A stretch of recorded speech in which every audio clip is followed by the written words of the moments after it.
Jezikanje. Vsak ponedeljek ob 8. Dobro jutro, cenjene jezikalke in jezikalci. Pred nekaj tedni sva zajdo na družabnih omrežjih odkrila profil, jaz na Facebooku, ona na TikToku, ki ga ustvarja ruska vplivnica, ki jo lahko razumemo načeloma vsi govorci slovanskih jezikov, govori med slovanščino. Поздрав, дорогие люди из всех 13 славянских краев. С вами Татьяна Інюшина. І днес я хочу говорити з вами на межслов'янському язику об том, як то є можливо, що не всі слов'яни можуть розуміти межслов'янський. Є то істина, але не. Ja, Tatjana Injušina je torej ruski model in vplivnica, ki na družabnih omrežjih precej uspešno promovira medslovanski jezik. Verjetno ste jo vsaj malo razumeli tudi vi, no naj jo je navdihnila za temo današnjega jezikanja, ki bo hkrati tudi tema prihodnjega jezikanja. S pomočjo naravne inteligence bomo namreč govorili o umetnih jezikih. Ja, in da ponovimo, umetni jeziki so tisti, ki se niso razvili naravno, logično, ne?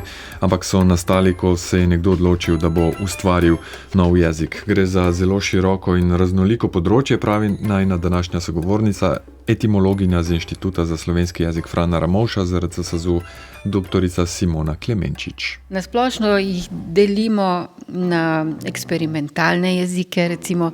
Ti so zelo zanimivi, ker so ponavadi sestavljeni s namenom, da se preizkusi ali dokaže neka hipoteza, neka teorija.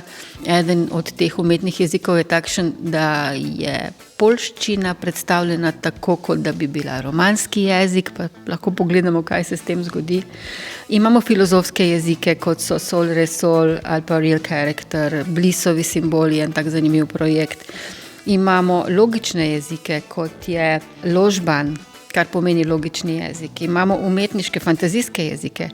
Mislim, da vsi poznamo Igro prestolov, ker se uporabljajo, se govorijo zelo dobro sestavljeni fantazijski jeziki, valiriščina, dotrakiščina.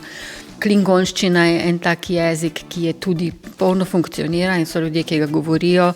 Imamo tudi pomožne sporazumevalne jezike, kot je medslovanski, esperanto in še mnogi drugi. Imamo osebne jezike, kot je recimo Hildegarda iz Bingna v 12. stoletju imela osebni jezik, lingua ignota je temu rekla, ki je ga uporabljala ona sama za komuniciranje z angeli, se mi zdi. Tako da tega imamo res, obstaja ena zelo, zelo velika zbirka. Težko je to vreči vse v en koš, pa reči, to je zdaj to. Ja, fantazijskim jezikom od teh vseh naštetih smo se, sicer davnega leta 2020, v jezikanju že posvetili, tako da jih danes ne bomo veliko omenjali.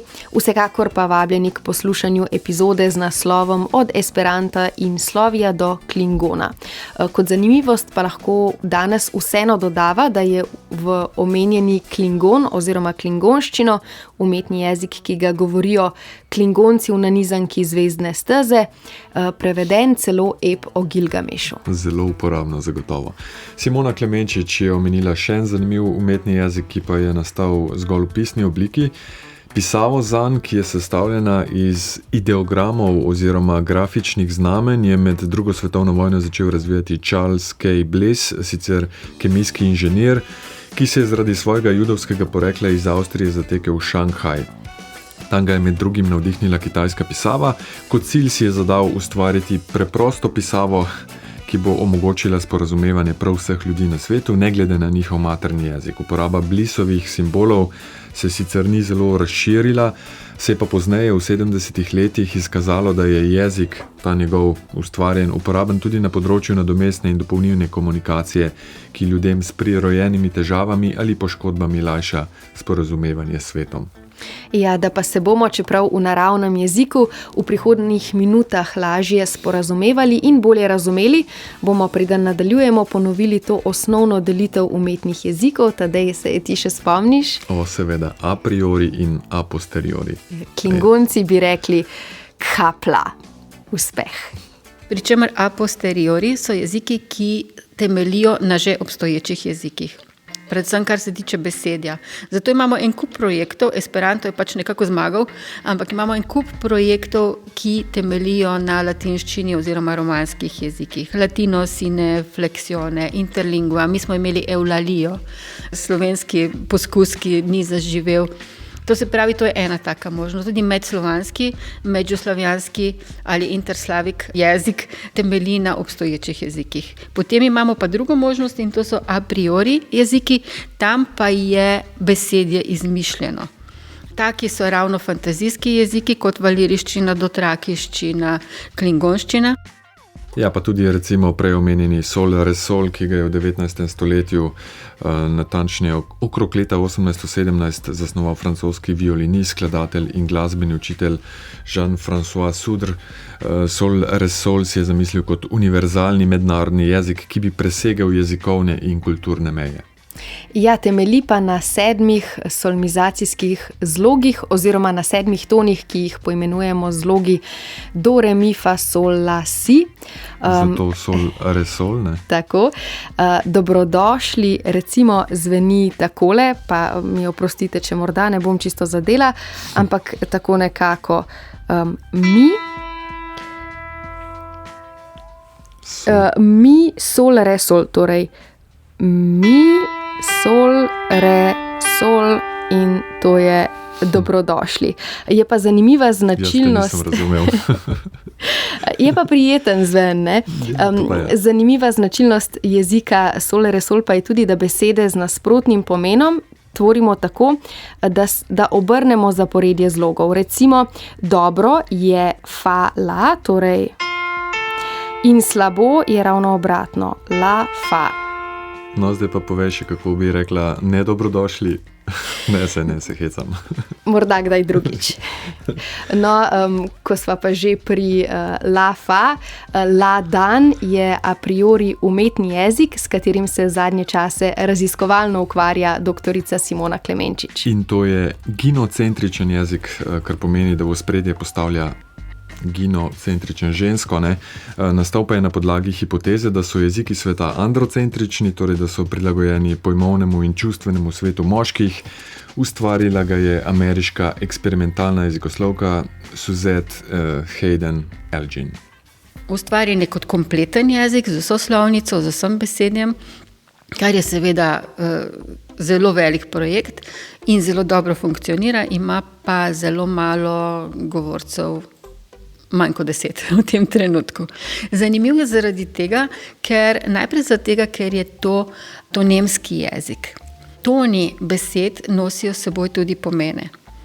En del slovenščine je tudi takšen, kar vemo, smo se učili v šoli, ne? Ampak za umetne jezike pa to res ni značilno. To je edini takšen primer, ki ga poznam. Druga stvar, ki je zanimiva, pa je to, da naj bi poskušal upoštevati idejo, da imajo ženske bolj čustven odnos do izjav jezika. Torej, ne moremo dati ene izjave, ne da bi se zraven ob tem opredelili, kaj ob tem čutimo. Ne morem reči, ženska je lepa, ne da bi zraven povedala, kaj čutim ob tem. Torej, lahko rečem bi, vezva, kar pomeni, ženska je lepa in jaz to vem zaradi tega, ker sem jo sama videla. Ali pa lahko rečem bi, vezva, kar pomeni, ženska je lepa in jaz to vem zato, ker mi je povedal nekdo, ki mu zaupam. Slabše bi bilo, če rečem bi, vezva, kar pa pomeni, da je to povedal nekdo, ki mu ne zaupam, tako da jaz se bom od tega distancirala, ali je ona res lepa ali ne. Jaz tudi. No, so se pa tisti, ki se z jezikom ladan ukvarjajo danes, tudi že bolj ali manj distancirali oziroma oddaljili od prvotne ideje Suzette Elgin. Recimo, da je ta jezik izraža čustva, ampak mislim, da smo že šli iz te prvotne ideje, ki se kaže tudi v delu Suzette Elgin, ki je bila sicer predavateljica jezika, pa tudi pisateljica, napisala je med drugim trilogijo Materinščina, Native Tongue, ki je tudi precej žensko-šovinistična, bi rekla.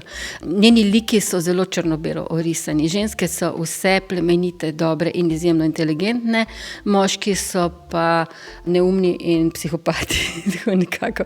Mislim, da to smo pač pustili za seboj, ampak sam jezik, če ga malo očistimo tega balasta, je pa res zanimiv in predvsem zelo lepo poslušljiv. Doma mi pravijo, da jih nič ne moti, če to na glas vadim, ko se učim, zaradi tega, ker itak se sliši, kot da bi pela.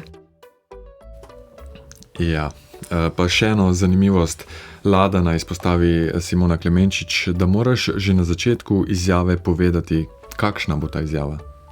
Se pravi, prej sem rekla be, aja, with wa. Aja, with pomeni ženska je lepa.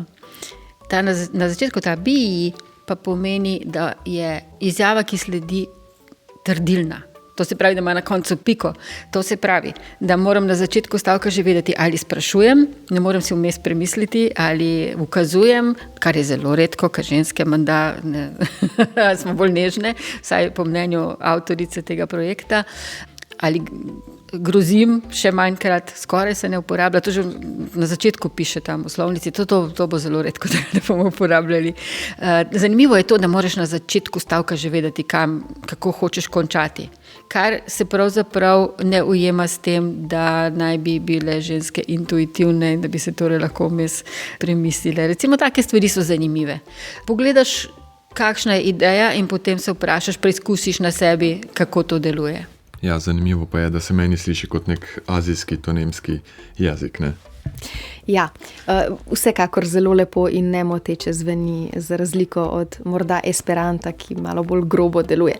Kakorkoli, Simona Klemenčič je pisateljica in jezikoslovka, ki se ukvarja s primerjalnim jezikoslovjem slovanskih in indoevropskih jezikov. No, kaj pa jo je pripeljalo k umetnim jezikom in kako to, da je od najrazličnejših umetnih jezikov v njej posebno zanimanje zbudil ravno ladan, jezik, ki ga govori in pozna tako malo ljudi? To se pravi, v bistvu me sprašujete, zakaj zapravljam čas za neko nekoristno stvar. Prvič, človek je po naravi radoveden. Drugič, zaradi tega, ker so si ustvarjalci teh jezikov zadali en načrt, neko nalogo in zanima me tudi kot raziskovalko, ali jim je to uspelo, na kakšen način jim je to uspelo in ali je bila naloga sploh smiselna. Tako, kot smo videli v primeru tega ženskega jezika, ali je bilo res vprašanje dobro, na katerega ladan odgovarja. To se pravi, imamo tudi jezike, kot je ložban, ki poskuša slediti formalni logiki. Se pravi, če rečemo, Janez in Mojca sta vozila kolo, v slovenščini mi imamo en stavek, ki lahko pomeni marsikaj. Se pravi, ali sta ga vozila hkrati, ali ga je vozil eden zjutraj, eden zvečer, ali sta vozila oba skupaj eno kolo naenkrat. Več možnosti imamo. Ložban, recimo, si je zadal za nalogo, da ne bo dopuščal, da pride do takih dvo-tro in več umnosti. Zaradi tega ima potem različne oblike za vsako tako možnost posebej. In mislim, da mu to kar dobro uspeva. Spet pa ne vem, koliko ima govorcev. Vem, da sem zasledila pred leti, sta dva govorca se odločila, da bosta hčer učila ložbana kot materinščine, ampak potem pa žal nisem videla več informacij, kaj je bilo s tem projektom. Predvsem se ni imela s kom za pogovarjati s staršema. Take stvari so zanimive. Kaj nam to pove o delovanju človeških možganov, kaj nam to pove o jeziku. Vsak tak projekt nam pove nekaj drugega, nas nekaj drugega nauči. In vsak ima svojo logiko. Ja, mi dva s Tadejem sva se pri pripravljanju današnjega jezikanja naučila marsičesa novega o a priori umetnih jezikih. Prihodnji teden pa se posvetimo še a posteriori, torej tistim, ki temeljijo na že obstoječih jezikih, najbolj razširjeni, hkrati najbolj poznan je esperanto, ki ga lahko bolje spoznate tudi v eni od preteklih jezikanj, oziroma v enem od preteklih jezikanj, ali pa prelistate učbenik, ki ga je napisala najina današnja sogovornica, doktorica Simona Klemenčič. In kot si omenila, prihodnji teden se posvetimo še enemu tako imenovanemu pomožnemu sporazumevalnemu jeziku, ki postaja vse bolj priljubljen tudi na družabnih omrežjih, to je pa medslovanščina. Lahko bi rekli slovanskem esperantu, torej jezikamo prihodnji ponedeljek.